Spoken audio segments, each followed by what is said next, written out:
Welcome to Inside Independent Publishing with IBPA. I'm your host, Christopher Luck. I'm also the IBPA Director of Membership and Member Services. Okay, so no matter where you are in your publishing journey, whether you're just starting out or you've been doing it for decades, you're always hoping to level up your business. Joining us on the podcast today is Fruition Publishing Concierge Services founder and CEO, Alicia Brown, to share advice about the best AI publishing technology and the ones to avoid, paying author royalties, whether it's worth hiring someone to do your social media, all kinds of stuff like that. Welcome, Alicia. Thank you. Thank you so much, Christopher, for having me, and also IBPA for this time. This is going to be amazing.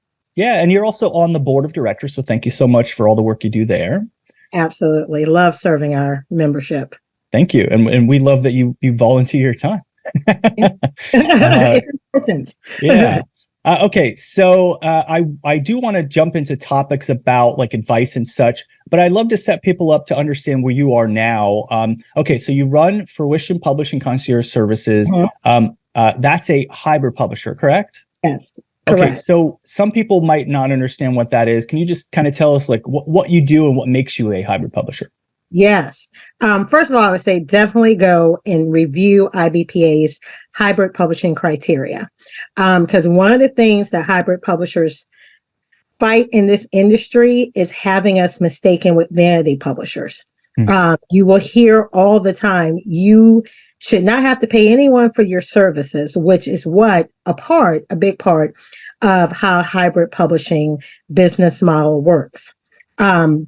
But the truth is, you're always paying for your services, even if you do them yourself, and have certain expertise, because your time is valuable.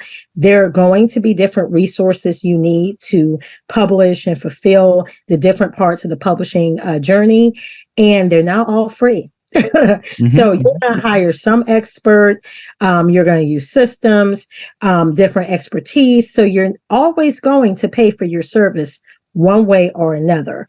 But as hybrid publishers, and there are different models, there are different things that you can make unique to your company. But in general, those are people that help you publish your book. They offer the full publishing services, but you also share in this collaborative effort by paying a portion of those fees. You do not receive an advance, and it's not where they're just having all the costs. They're taking care of all that for you, and they're depending on book sale projections to make their revenue. One of the cool things I love about hybrid publishing is industry-wise, you get the higher amount of royalties when you compare to traditional publishing. And I also feel like you have more of a creative say-so in this particular publishing model. So that's more of a condensed, short definition of a hybrid publisher. Yeah, thank you. Yeah, I have some questions later on about hybrid publishing, and I know there is some confusion in terms of service providers versus an actual hybrid publisher. And so we'll talk about that. So thank you so much for that kind of overview. How long has Fruition Publishing been in business? That's a good question. Because Fruition Publishing is a division of Alicia Brown, LLC. So making it short as I can, but sweet. I started off as a self-published author, thinking I knew all the things and hired all the people because they were experts in this and experts in this, and was able to have success with my book and doors open and opportunities. But the more I studied, they really were not the experts. So yeah, that wasn't cool. So promoting my book as a self-published author, opportunities came, but I found a lot of authors were asking me, how do you do this? So we started Alicia Brown LLC. We started off offering some publishing consultations, and I really was heartbroken to see that we did all this work, editing and advice and consulting, and released you to go out and either self-publish or you would find another publisher.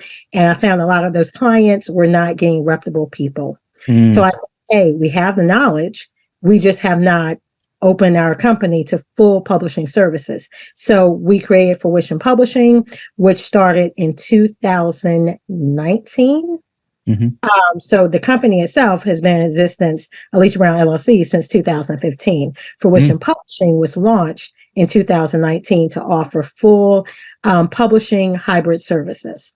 And that's so interesting because I think that I've talked to multiple people who are indie publishers or or who are hybrid publishers, and they actually a lot of them did start out with being an author publisher, and because they learned how it works, they were like, well, like you said, they start getting other people they know starting out just saying, "How do you do this thing?" And at some point, you're like, I should be getting paid to like I'm telling people a lot of good stuff here, so. And like you said, also you can trust that you're doing a good job for them. And there are some predatory companies out there and or people that just don't know what they're doing. So I love that. Then that was your journey to get there. So do you all publish a certain type of book in terms of like, do you have like a genre that you specifically focus on? And then do you publish a certain amount a year? Yes. Well, not specifically so much a certain number per year. I can tell you that we are not the publisher that wants like to publish the most books every year and, as many clients as we can get in. That's what we want. We are not. We want to have that intimate feel with our clients instead of feeling more like they're factory workers, not to mention the stress that comes past a certain number. So for us, our genres especially are self-help, Christian, and children's books. We are not big when it comes to sci-fi, romance, and different genres that are related to that. And that's one of the things when we're talking on the topic of leveling up your publishing business, you're not for everyone. And you have to know where your expertise lies. So you're not the publisher of all things. And that's one of the mistakes I find for a lot of indie publishers who are new, especially if you don't have expertise and a lot of experience in this industry when you come into it. It's like everything. We publish everything. No, you don't. Because every book, every genre is completely different. And you should not publish every type of genre. I wouldn't trust that at all. Yeah, pick something that you know really well, and like because you started out as an author publisher, that whatever you were writing, you probably that's one of those three things that you mentioned is probably that. So yeah, absolutely. My book, when I started off, or my books, I should say, they were self-help, coming from the experience of a child abuse survivor. So, of course, that became like the top thing we published. And then what started happening, a lot of our clients have been through abuse and different situations like that trauma, but they're also doing other genres. So I have one person who's a domestic violence abuse survivor, and her whole thing is about the children's book series that she was envisioning while she was escaping that relationship, that marriage, and the life she wanted for her boys once they would escape that. So that's how, we got more into the children book genre. But yeah, it started with what was my sphere of expertise and what was my passion when I self-published my first books, because those were a lot of the people I was interacting with while I was marketing my books, and they wanted help to publish theirs on similar topics. Well, thank you for giving a voice to such an important topic. I'm sure it's been helpful for them to get that story out, and then also other people that are survivors to hear those stories. So I commend you on that. Go ahead. Do you want to? No, I said thank you. Okay. So when you started out, what were some of those biggest challenges now that you decided I'm going to make this into a business, that you were just like, oh my God, like this, can I get through this? Yes. So one of the biggest challenges that's very common for indie authors is I was working a full-time job. And, one of my business coaches always says this, she's like, I'm not concerned as much if you lose money, because you can make more money. You can pivot, you can adjust. She's like, I'm more concerned when you lose time, because you can't get time back. And that was when she first said that was just like one of those epiphanies. It was one of those aha moments, because it took me back to how I started. You're committed to work your job. You're starting this business, but I still need my full-time employer. So then it's like your time, a novice would envision, oh, if I could just do this myself 24 hours a day, if this was my main thing, I would have all this time to work on it. But instead, I have work, I have family, I have these other commitments, when actually that can really work to your advantage because your time is limited. All of our times are limited, but you're in more of a pressure cooker because you have a commitment to your job. 8, 10, 9 hours a day. You have a commitment to your family, and then you have this block of time. Well, realistically, in any business, even if you're 100% self-employed, you would work more efficiently if you worked in time blocks because none of us have unlimited time. So I had to have that balance of, you're committed here.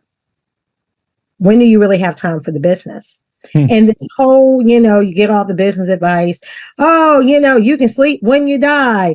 And I'm like, well, no, because I learned the hard way. You're just going to die early. Burning the candles at both ends and not the best thing to do. Really being able to be strategic, have those time blocks, knowing what needs to be done and how to fit that into a schedule, and then knowing what help you need. That's another challenge because especially if this is not your industry and you're coming from a publishing house before you start yours, how to vet the right people. Who do I really need? What do I need to delegate? What do I do myself? And you have to figure that out, not just for your publishing clients and these books, but you need to figure that out for your business as a whole. In addition to what is your business model? What are your offerings? What's really going to generate revenue? All of those things that while you're working for someone else makes those decisions. And you thought the challenge was the job you did. Well, now if you're CEO, whether you're doing them all or not, you have to be aware of them all and manage them. So that's a whole nother space to be in. And that's one of the reasons entrepreneurship is not for everybody. Because you don't know all the time what you don't know. And when you start getting your feet wet, some decisions have to be made. Well, I wonder, it must have been, so I have I love this job. This is my day job, but I'm also an author publisher. And right. There is this challenge of when people do have the company, their business, and they're like, well, I want this to be my full-time job. How did you make that decision? Because like you said, you can get more money at some point, but you literally have a certain amount of bills you have to pay every month. How did you make that choice to go from, I'm going to focus 100% of my time to this business, but you must have then had a certain amount of money coming in that you knew you could. So what was that like?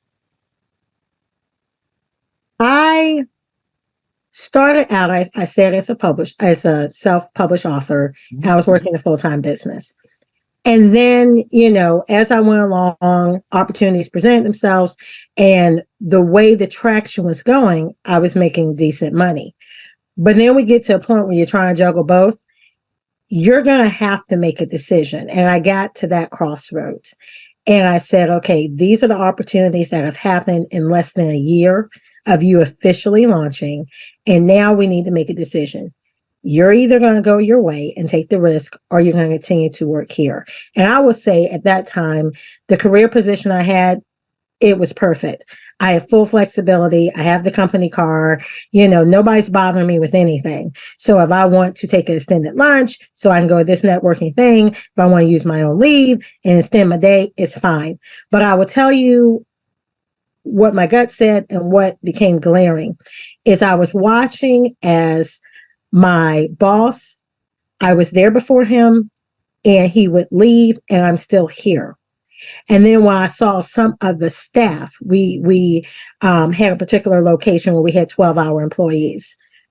When I came in and you were here, but you're leaving and I'm still here, we have a problem.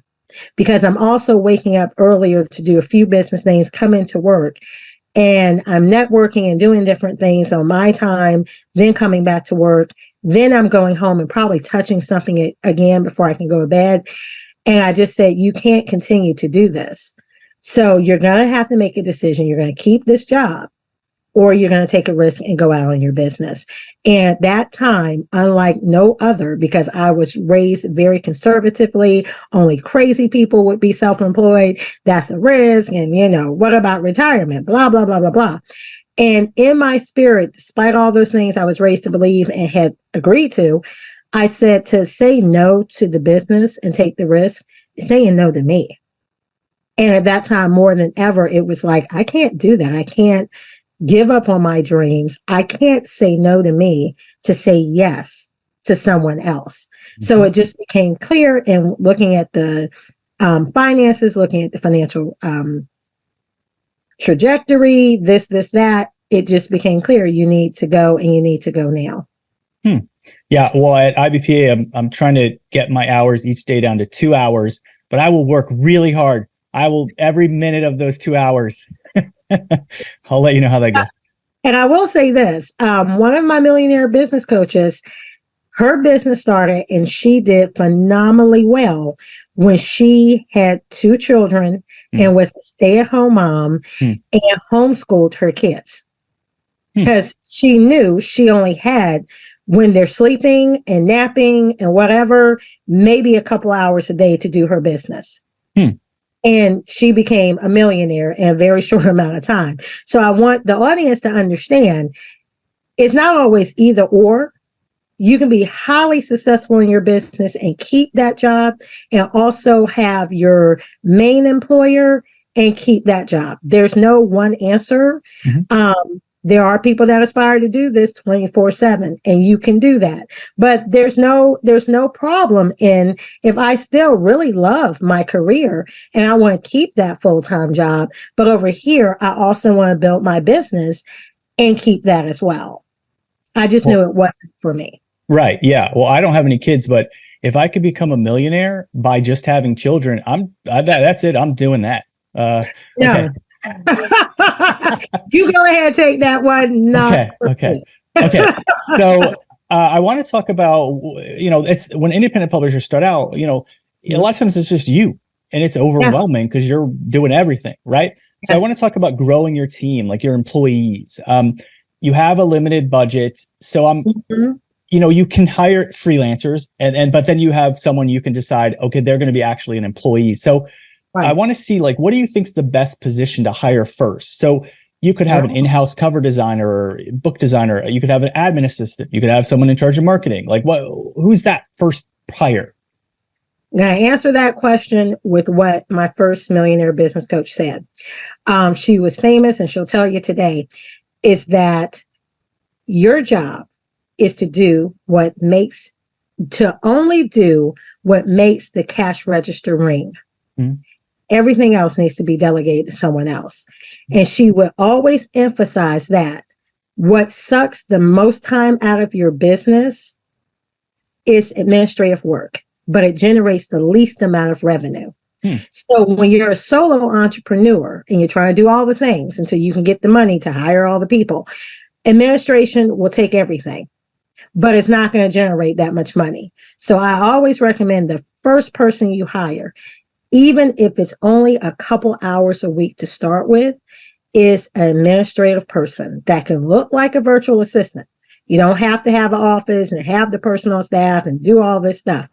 Virtual assistants, there's a lot of them that have high expertise, highly skilled, and you don't have to worry about paying a certain salary. You can pay them hourly if you like, or there's other arrangements you can have. That to me is the first person you should hire. Okay. Thank you. That's, thanks for, I never know if someone's going to have a specific answer, but you're like, this is what you do. So that's great. Thank you. It'll drive you. Yeah. Okay. So we have talked about the idea of social media and like you and I talked about that. And then when you should or should not hire someone to do your social media. So is that a good idea or is that something that the publisher should do on their own? Tell me a little bit about that idea. Okay, so disclaimer here. I use social media. I'm on most major platforms because at the time I started business, that's what they advise. Got to be on everything. Use it all the time, and I did. I'm not going to say I have a love-hate relationship with social media. What I am going to say is I don't always love the way people use it. You're expecting your posts. Everybody wants to go viral, but honestly, if you follow trends, you can go viral just for getting up there and dancing. but that doesn't mean I'm generating business. And if I'm a business, that's my whole goal. It's not to get all these likes. It's not to just look flawless on social media.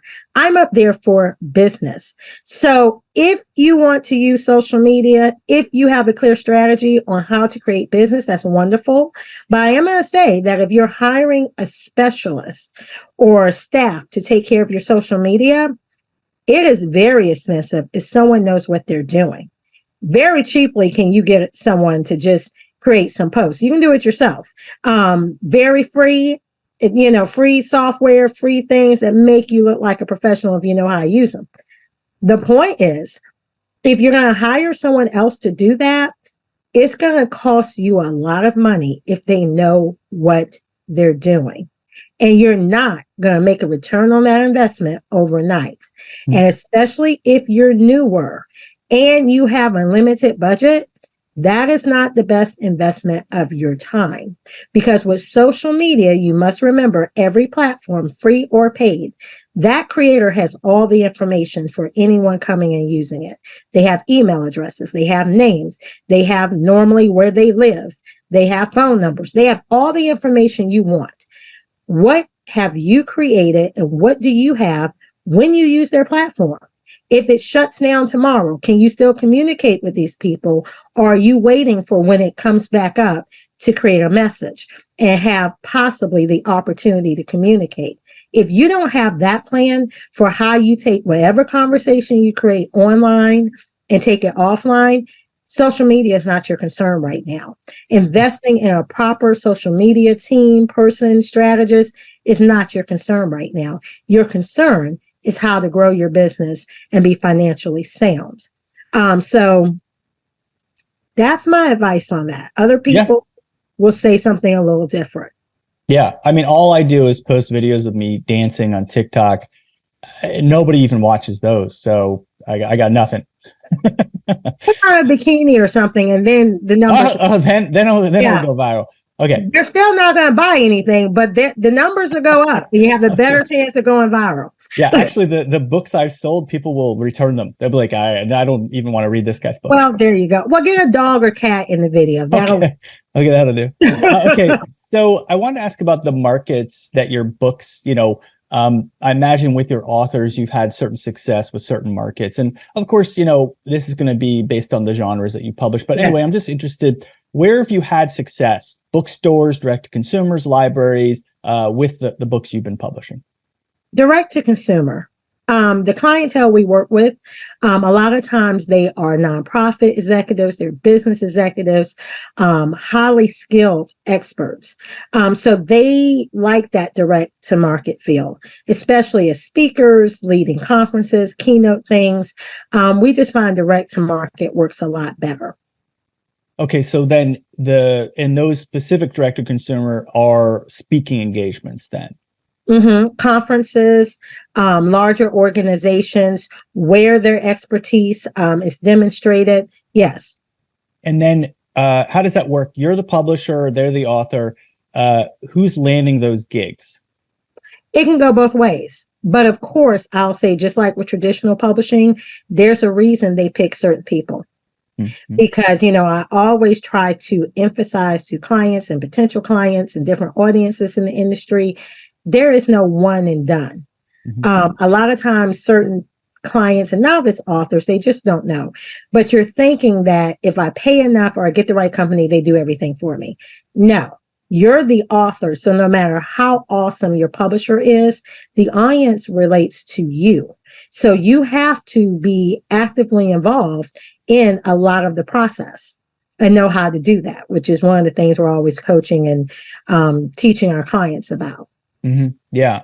Well, so conversely, I'm interested, were there markets at some point you tried to get into and you didn't have luck, and then you were like, okay, I don't think this is good for us. And then you just don't even try that anymore? I would say in the beginning, and I'll go back to my self-published author journey, most of the world buys the books on Amazon. So you're thinking, oh, yeah, if we just invest more in Amazon ads, or if we just focus so much on being on Amazon, that's going to be awesome. And no, I see a lot of people that lose a lot of money and don't have a return on investment in Amazon ads because typically you don't know what you're doing.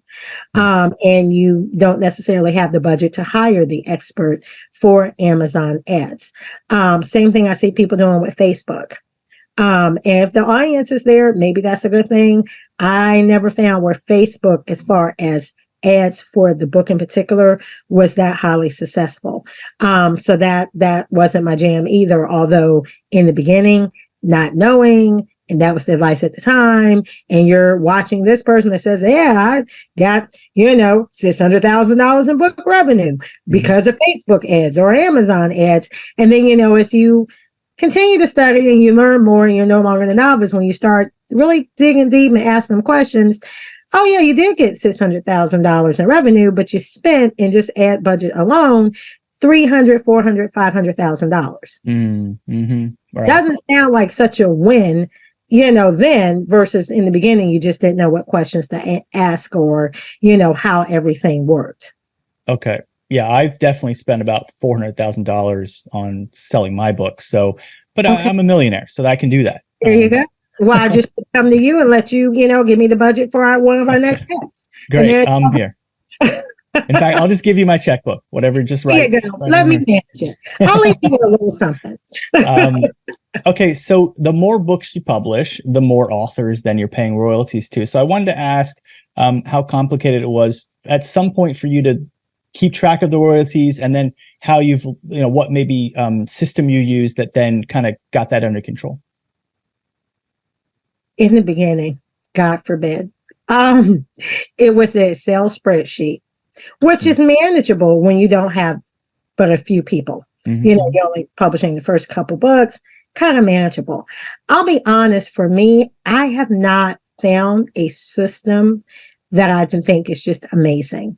I have found the system, of course, as you're leveling up, you understand systems and the importance of automation. So I have found a few systems that do a few things, but I just haven't found that touch that I love.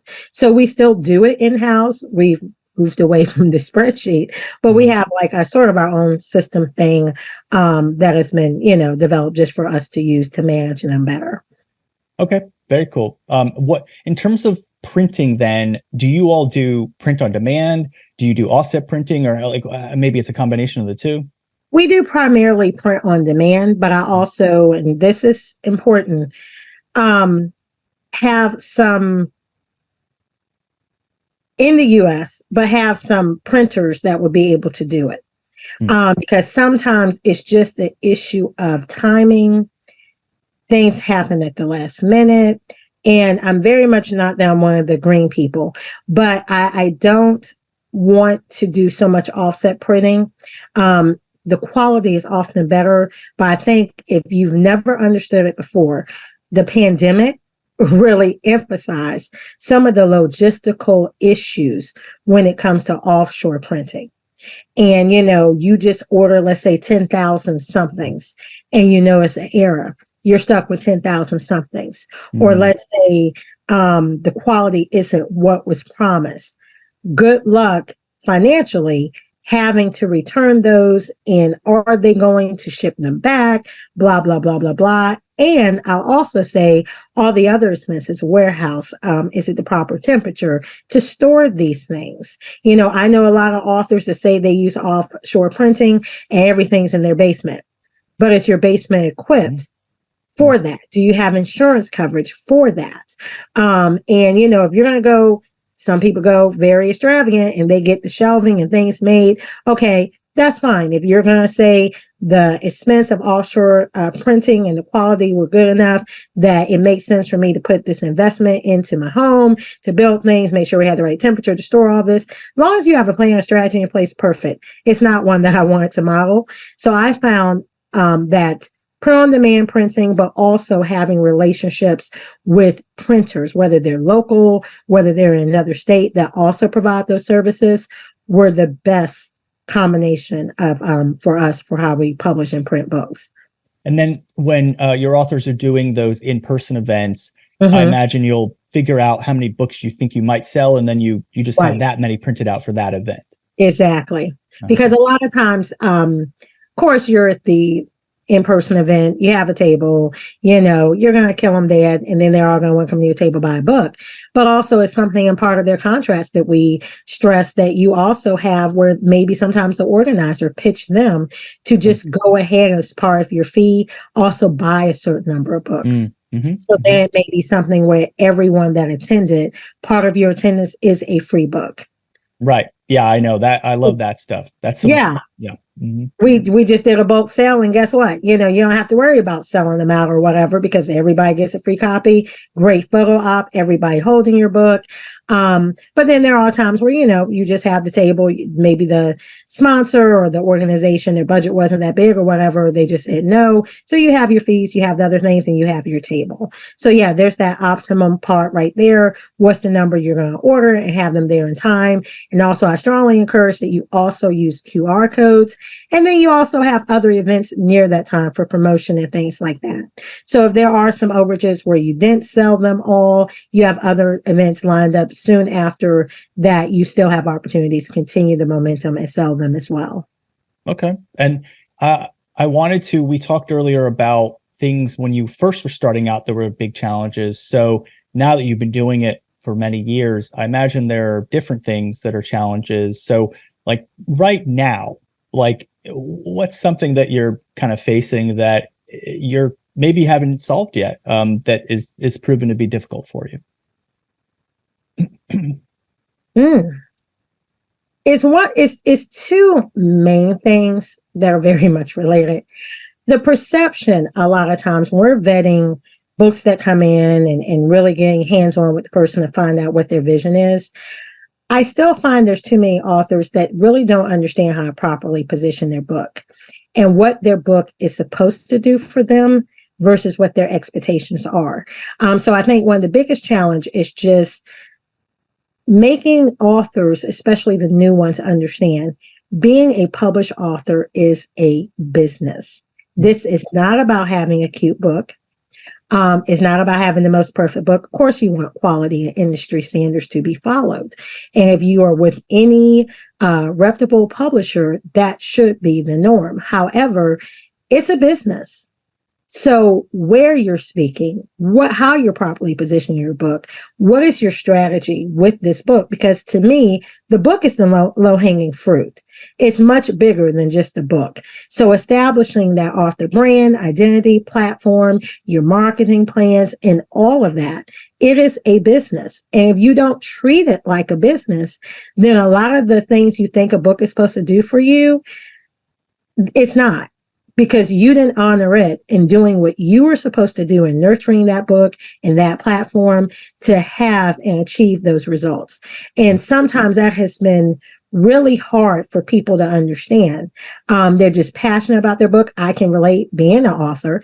They're passionate about the book and they envision all these great people they're going to make a difference in the life of. But beyond that, they're, a lot of times they're just, well, I thought the publisher does all that. I just want to keep coming up with these fabulous ideas and give them to you and you create a beautiful book. And then, we put it out there. It's going to sell like hotcakes. No, even the celebrities can't guarantee that. You can look at some of these traditional publishers' books with these celebrities. They're not even knocking it out of the park. And we expect them to be able to with their large following. So if that's the case for them, then imagine what that is to your everyday regular person, especially if you have no strategy or plan in place and you're thinking just because it's a cute book or flashy topic or whatever, and you saw someone over there, have wild success, that if you just put that same type of book out, you will too. Well, and not everyone is very famous having done dance videos and TikTok in bikinis. Exactly. Not everyone's done that. That's not your strategy. It's not going to work. Yeah. And then the other part of that is that I know you can relate to because IBPA has been talking about it a lot just in the past year. Bookmans. We deal with a lot of BIPOC authors. So a lot of the things that are changing politically, I have to stress to them, you're not immune to that. And you would be better being proactive and planning accordingly. It just really goes to the importance of building your audience, knowing your audience, even before you publish the book. And I will always advise them before you write the book, because you're supposed to be writing the book that your audience needs, not just your cute idea, not just what you think is wonderful. You're not writing for you. You're writing the book that you're claiming this audience that you know needs, which means you're writing in their language. You know what books they want to buy. You know where they want to buy them. So all of that really needs to be in place before you even start putting pen to paper to write the book, which in part, as you're going through the journey, you also should have the strategy in place and all of the things. When authors are looking for a publisher, often it's the exact opposite. Mm. Well, in terms of the book bans, how do you prep them like for dealing with something that, let's say their book gets banned in some state, like what is your advice to people to prep for that? Well, it's a reality for us right here where I'm headquartered in the state of Virginia, because we had two books, not our company, but there were two books that there was a lot of legislation and fighting going back and forth. And what I tell people is, a lot of times these book bans, the state is not necessarily saying you cannot sell in the state. They were trying to do that here. They were trying to go as far as not just, we don't want it in the bookstore. We don't want it in the school system. They are trying to attack it where even your publisher couldn't sell it, period.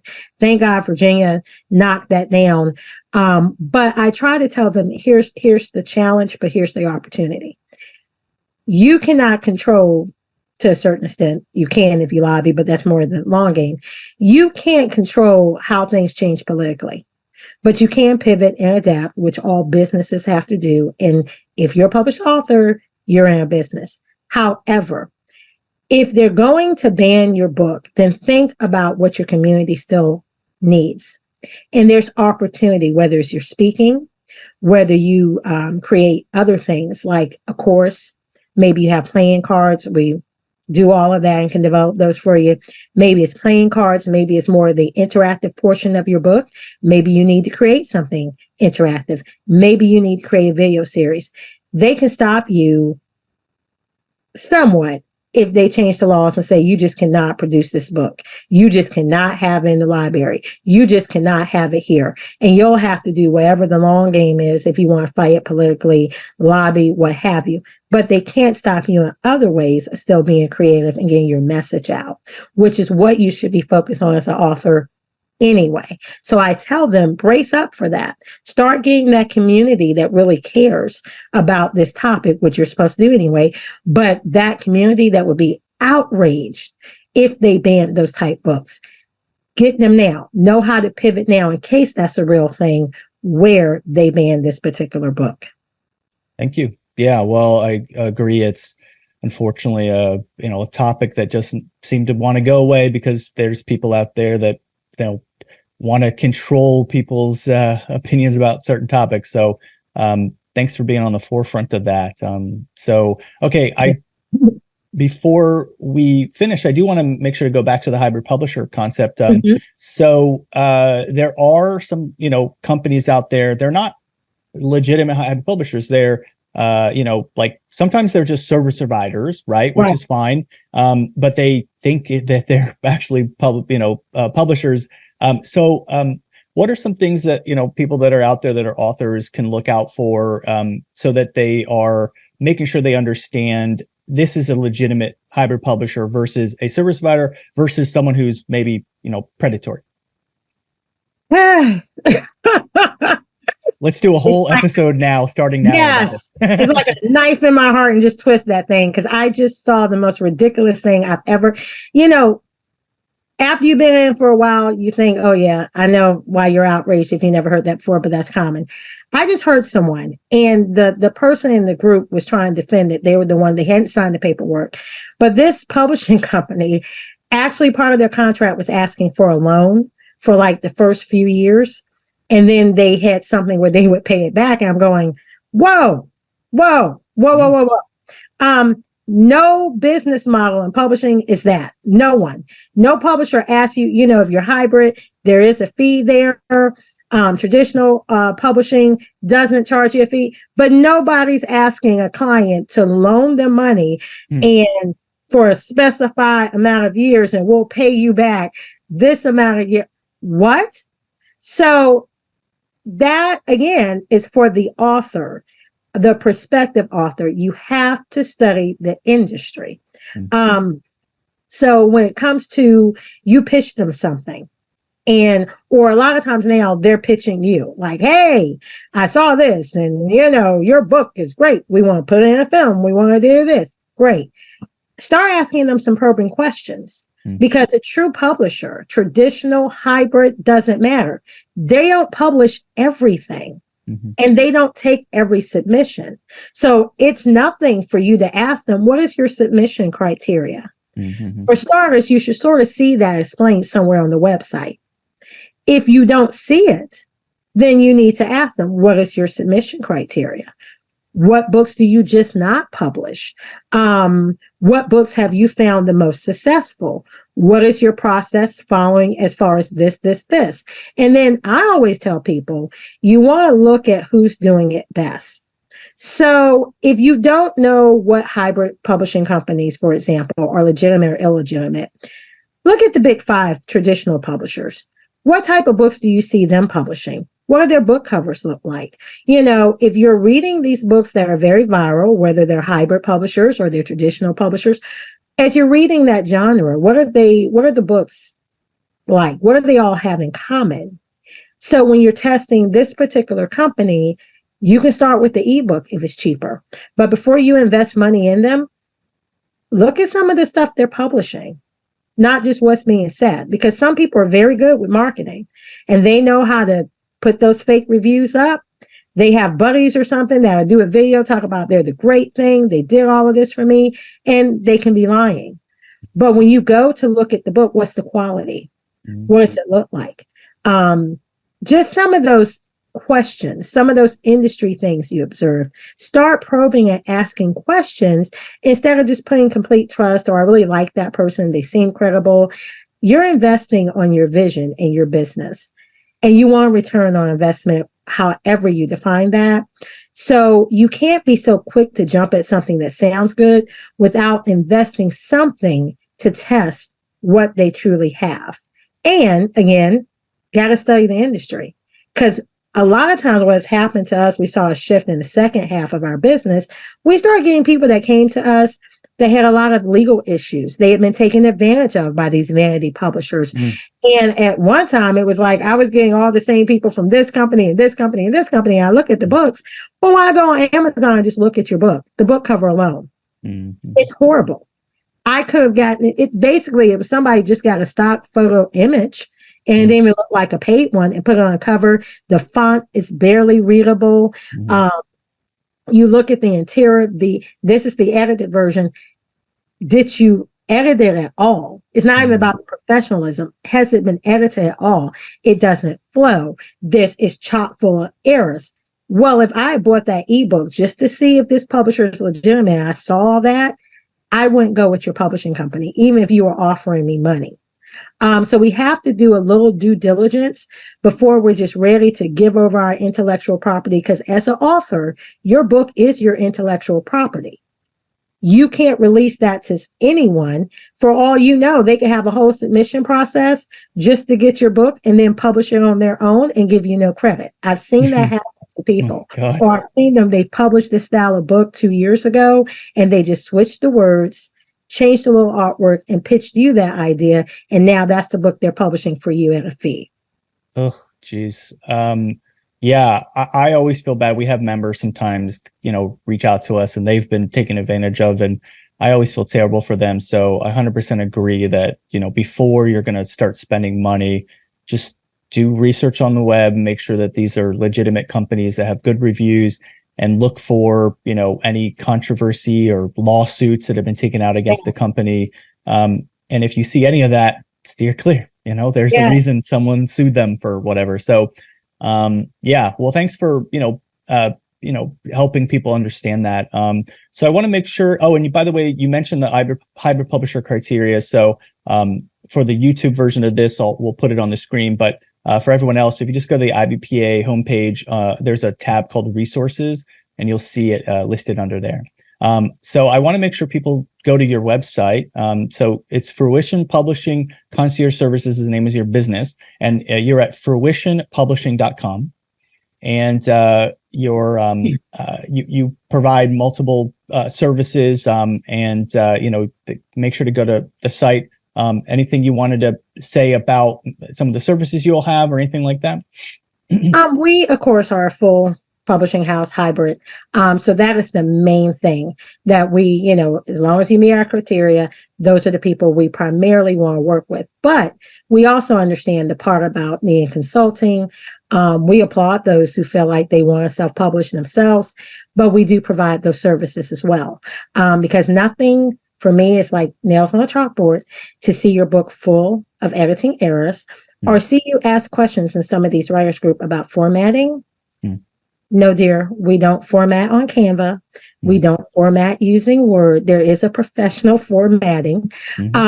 So, again, sometimes I want to self-publish. I know this is right for me. And we do have a quiz on our website if you want to know which type of publishing is best for you, hybrid, traditional, or self-publishing. And we're willing to help you with some of those services. If you need professional editing and you want to take care of the rest yourself, that's fine.